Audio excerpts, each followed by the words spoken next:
আমরা আজকে ৩টা বিজনেস নিয়ে আলোচনা করব। এই ৩টা বিজনেস এভারগ্রিন বিজনেস বলা যায়। অর্থাৎ এই বিজনেসগুলোর ভিতরে যে কোনো একটা বিজনেস যদি আপনি আগামী ১০০-২০০ বছরও করতে চান, ইনশাআল্লাহ সেটাও করতে পারবেন। আমাদের তালিকায় সর্বপ্রথম যে বিজনেসটি রয়েছে সেটা কি এগ্রিকালচার সেক্টরের বিজনেস। ২০৩০ সালের পরে এগ্রিকালচার সেক্টর এমন লেভেলে বুম করবে আপনি কল্পনা করতে পারেন না। আমরা ২০১৮ সাল থেকে এগ্রিকালচার সেক্টরে আছি। আলহামদুলিল্লাহ প্রতি বছরে যে গ্রোথ রেট সেটা আপনি কল্পনা করতে পারবেন না।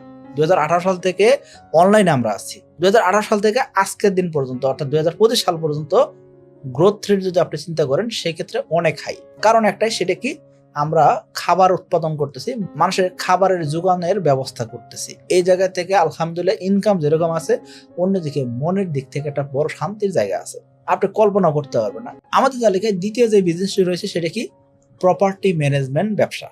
এখন আপনি বলতে পারেন ভাই প্রপার্টি ম্যানেজমেন্ট ব্যবসা মানে? প্রপার্টি ম্যানেজমেন্ট ব্যবসা মানে কি? কেউ একজন জমি বিক্রি করবেন, উনি কি করতে পারতেছেন না, জমি বিক্রি করার চ্যানেল খুঁজে পাইতেছেন না, অর্থাৎ কার কাছে বিক্রি করবে সেটা খুঁজে পাইতেছে না।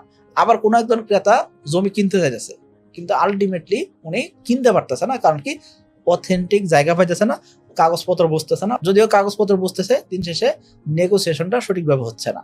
এই জায়গায় আপনি যদি কাজ করতে পারেন সেই ক্ষেত্রে ভালো একটা প্রফিট জেনারেট করতে পারবেন। অর্থাৎ আপনি এখানে নিজে জমি কিনবেন না বা জমি বিক্রিও করবেন না, কিন্তু আপনি কি করবেন, যিনি কাস্টমার আর যিনি বিক্রেতা দুইজনের মাঝখানে মিডলম্যান হিসেবে কাজ করবেন, এবং কি এই জায়গা থেকে ভালো একটা প্রফিট আপনি জেনারেট করতে পারবেন।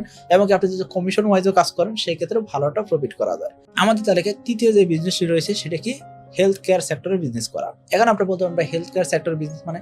হেলথ কেয়ার সেক্টর আপনি অনেকভাবে ব্যবসা করতে পারেন। কি কি ব্যবসা হতে পারে?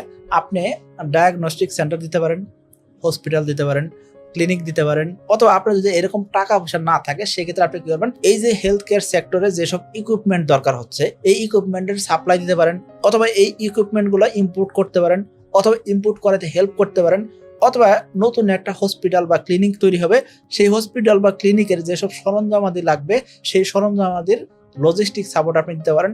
এরকম হেলথ কেয়ার সেক্টরে অনেক কাজ করা যেতে পারে।